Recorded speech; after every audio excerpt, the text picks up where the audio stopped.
What's your grade for Creed 2? I'm going to give it a C. I'm sorry. A C, okay. Explain. And I've never, ever left the Rocky movie disappointed. But I felt like, and this is stupid to say because they all do this, but this kind of just stole from all the Rocky movies except for 5. And I didn't think I'd ever come to this point, but I've hit my saturation point with the "you can't take this fight" speech. You know what I mean? Right? Like, it didn't even make sense this time. It's like, yeah, you could take this fight. You're the heavyweight champ in the world. If you don't take this fight, what are you going to do? You're just going to retire? A, and B, this guy killed your father. This makes all the sense in the world to take this fight. And that's why this is a movie. I don't know. It just was weird to me. It was weird that Rocky didn't want to go with him. And it was weird that he was so afraid of Drago's son. I didn't really totally buy it because he was getting flashbacks to when Apollo died 32 years ago. Like, Rocky can barely remember who he is 3 days ago. He doesn't even remember he has a son. The movie ends with him going to see his son. It's like, didn't you resolve everything with your son in Rocky Balboa in 2006, that movie? I thought you and your son were good. Now you've never met your grandson? What happened? I'm going to bring this around because I actually, I give the movie a B, but I think it's because it's hard for me to give any Rocky movie less than a B. Yeah. I thought they stole from 2, 3, and 4 things that I didn't like about each movie. Specifically with 2. And I know why they do this. They want to make it a date movie. They want to have stuff in there for somebody who doesn't care about boxing, who's not just there because it's a sports movie. So it's like big scene about him trying to figure out how to propose to his girlfriend. That was way too long. The whole pregnancy thing. Is there something wrong with the baby? I'm sorry. I lived through all that. It was the worst.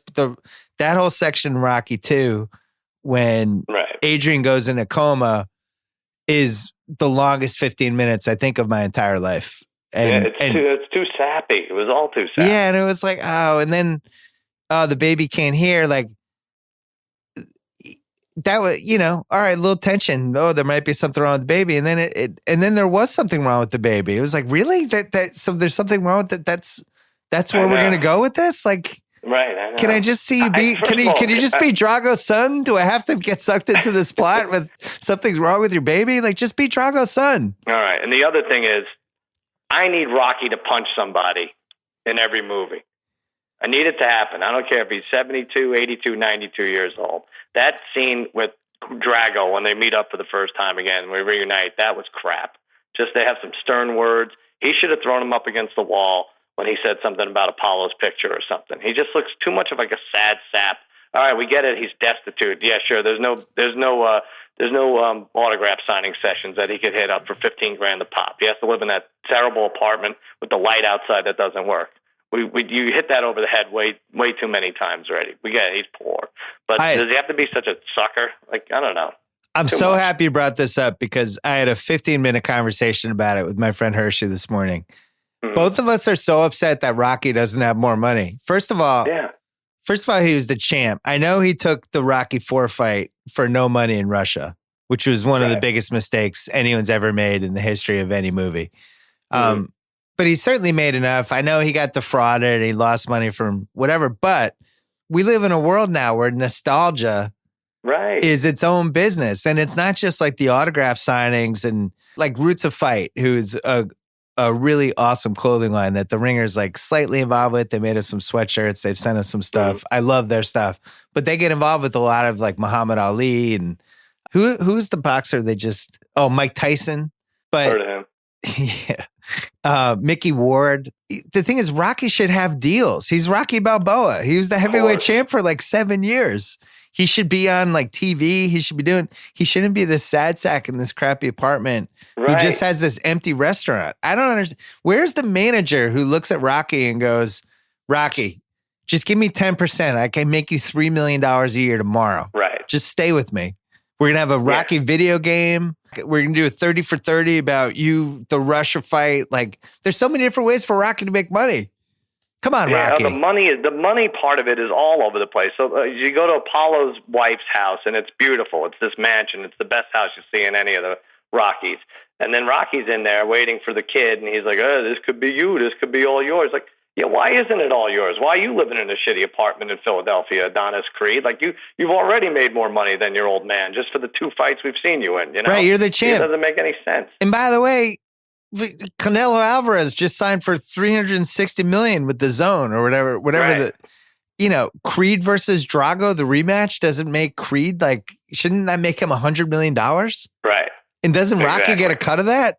He's like, Rocky's like, I'm not going. And Creed's like, hey, they're paying me $100 million. I'll give you like 2. Yeah. You won't have to live in your 1-bedroom apartment in South Philly. He's such a sap too. And then after the fight, so anybody like my 13-year-old is like, okay, it's only an hour into the movie and he's fighting, so we know he's going to lose, and then Rocky's going to take him back, and he's going to it's so formulaic, but whatever. But what about so after that first fight, Rocky goes to see him in the hospital, and he says to Duke Jr., the kid who trained him, who's the son of Duke, doesn't bad look trainer, like him, one of the worst trainers. Yeah, he's like, hey, you did a good job. I was like, really? You did a good job? This guy's on life support 4 feet away. He did a good job. Everything has to be positive, and yeah, we're going to be all right. I don't know. I just don't like that Stallone character. He had a broken orbital bone and a ruptured spleen and broken ribs. It's like, you do a good job. Yeah. He was 1 punch away from dying forever. But the thing that bothered me the most, and I know it bothered you, the odds that Creed was a 25-1 underdog going into the rematch. That's so. I say this all the time, and we really, I really have to do it now because I wanted The Ringer to be a sports movie consultant firm, Ringer Films, where they just send us the script, pay us whatever, and just for moments like that, 25-1 is absolutely outrageous. For what were the odds for that? That's knowing everything we knew from the first fight. What would you have put the odds for the second fight? I think he's like. What could he be? Could he be minus 800 if he really dominated him that badly in the first fight? Like, what could he be? So Creed would be plus 450 or 500. Yeah, I was thinking plus 500 because what American is going to be like. I mean, other than you and I, because we're sick. Who's going to be like, I want to bet on the Russian guy? Yeah. Nobody. Not one person. But I'm going to make a statement here, Bill Simmons. I don't want to put pressure on anyone, but I'm going to say this. You and I are going to appear in the next Rocky movie. We're going to be on a podcast or whatever the form of a podcast is by then. We're going to be talking odds and who we're going to be betting, and we're going to be in the background, and then Creed will shut us off it will prematurely. He'll have heard enough. It's going to be us talking about it. And then he'll storm out of the podcast? Yeah, exactly. Well, I love that. Yeah, he'll storm out, or everyone shuts the TV a minute before. That's another great thing. Rocky watching the first fight in his bar alone. Creed, I don't know. He might be dead. Do you want to keep the TV on just to check? No? Okay, he's going to shut it off. He doesn't care to see. Doesn't care to see the aftermath. But I'm going to bring this around because I really did like some things in this movie, but I was so frustrated by some of the things they just left on the table because we had to watch his 10-minute proposal to his girlfriend. But hey, he's fighting Drago's son. Can I get the fake 30 for 30 for 2 minutes? Where recapping, how much fun could they have had with the nostalgia part of that whole thing? And then he doesn't even go to Russia. Right. He trains in the desert, and then all of a sudden, the next scene, he's in Moscow in the arena. I honestly, I would have rather had Rocky have him run the 20,000 square foot mountain with him. Right. Remember Rocky climbs that mountain at the end. He's just going up and up and up. Drago! And he's so high up, and you're like, wow, no human being should be able to climb the mountain. He should have climbed it with Creed. In the training scene too. Who did he beat in the desert? They go with the desert. You got this gangbanger here. He's not even a fighter, but he's getting the best of Adonis Creed, whatever. And then finally he beats him up, and that's it. That's how we know he's ready. He beats this nobody up. Yeah, and they're fighting without headgear, which nobody's done since 1975. Right. All right, so those are all my problems with it. Wait, one more problem. The Russian ref, knowing that he's going to get killed if he doesn't get out of there with the right decision, would have stopped that fight. Everybody, first of all, anyone who was knocked down, it took him 35 seconds to get up. But they beat the count. Right, every time. And Creed gets up at 9.5 each time, and the ref just would have stopped it. That's it. The Russian ref, especially, would have stopped that fight 4 times. And by the way, Jim Lampley's like, after the 10th round, he's like, all right, Creed is seemingly behind on points. So, yeah, there's no seemingly. He's hit the canvas 6 times. Right. He just hasn't been knocked out. Yeah. They also, the first fight when he won the title, Creed won the title, that Max Kellerman was announcing it for some reason. It was like Jim Lampley called in sick at the last minute and they couldn't get another about Creed. And every scene, the dinner scene and Brigitte Nielsen showed up. Yeah. I was losing my mind. That was great. She didn't say one word. She didn't say one word. They should have had her eat the steak and she could have been like, you think your steak is so very, very good. Or what was her speech in Rocky IV? You think you're so very, very good. And you people are so very, very. She's barely in it. That part was weird because she has the Stallone history. Also, like, I wanted so much more from the Drago Stallone scene, but I still really enjoyed it. I still really enjoyed it. And my son, who is not the greatest authority, told me that there was a scene that was cut out with Drago and Dolph Lundgren where they get in a fight. It had to be physical. There had to be some part where it was physical, and then one of them, and then Drago laughs at Stallone and walks away or something. So I thought that was the biggest misfire in the rematch. Yeah. That they're between rounds when, I forget if Rocky 1 or Rocky 2 were like, oh, we're getting ready for World War III. Like when the corners are throwing water at each other. That would have been a great time for Rocky and Drago to get into it a little bit. Yeah, for sure. At least sitting in the corner. Both of those guys were sitting. Cornermen don't sit. They were like sitting. It looked like the second row. It was weird. So then Creed wins at the end, and Stallone doesn't even go in the ring. And the first person who goes in the ring is Creed's wife. It's like, oh, I've never seen a fight in a million years where the wife was the first person in the ring. That's what I mean. It's sad. Come on. The whole thing was sappy. Yeah. She had to sing. She has to sing. She should be nervous that he's going to die in the ring. She's singing. She's leading him down the aisle.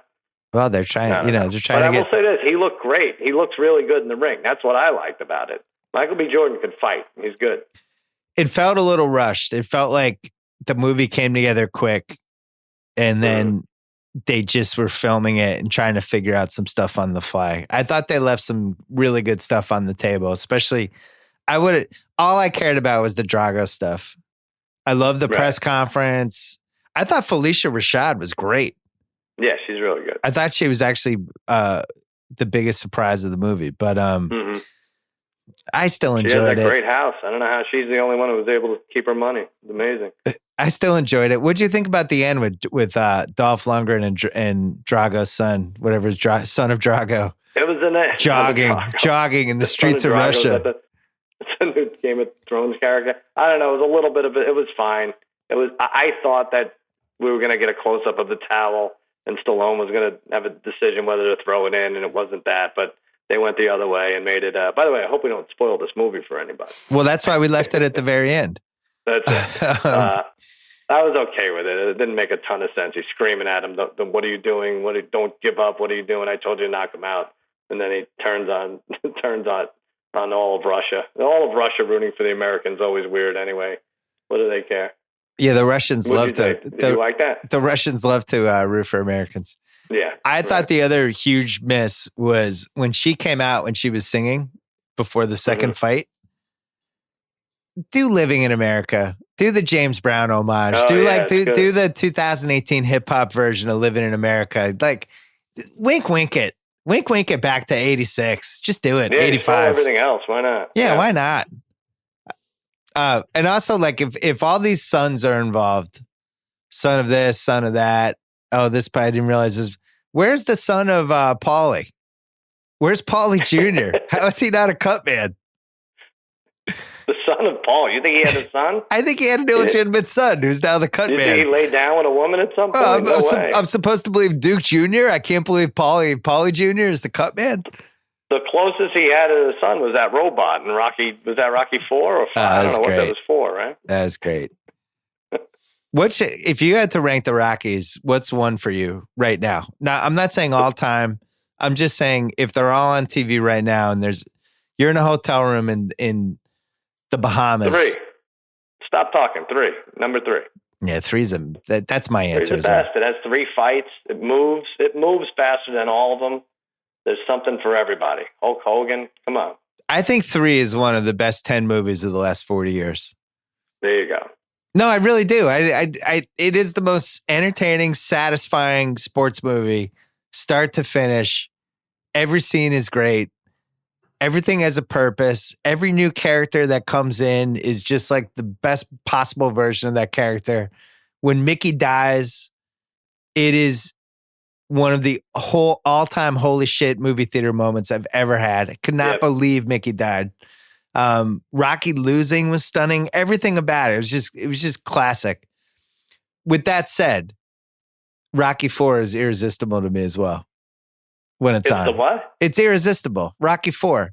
It's just like it's a 90-minute music video. It's great. It's good. Yeah. It's not as good as Rocky 3 though. No, I see it all. To me, it all comes down to you can't take this fight speech. Which one am I buying the most? I bought it from Mick. He'll knock you tomorrow, Rock. This guy's a killer. That was true. I didn't buy Creed. Oh, I need this fight. I need this act. Yeah, but it's just an exhibition. Yeah, but I need it. Like I didn't buy it as much as I did. And by the way, throw in there Clubber Lang next to Vader, top villain of all time, I think, in movies. Well, because he completely crossed the line at the statue ceremony with Adrian. You don't talk about another man's woman like that. No. He had that look on his face. Hey, woman, I bet you want to be the real man. And it was just unbelievable. It's like, oh my God, what is he doing? By the way, did Ben tell you about that deleted scene when she actually does come back to his apartment? It's not pretty. Adrian? Yeah, Adrian. Yeah, they didn't include it in the movie. God, can you imagine if that actually was filmed and existed? If that was on YouTube, I would have a stroke. The deleted scene of Adrian back at Clubber Lang's apartment. It's like in The Firm when Tom Cruise's wife goes to see Gene Hackman. Like same kind of vibe. Right. All right, I give it a B. You give it a C. I'll give it a C+ because I thought Michael B. Jordan pulled out the boxing really well. He's great. He's phenomenal. I'm with you though. I really like Stallone in Creed. I thought he was great. I did not think he was great in this one, and I didn't really understand his character. And get a fucking job already.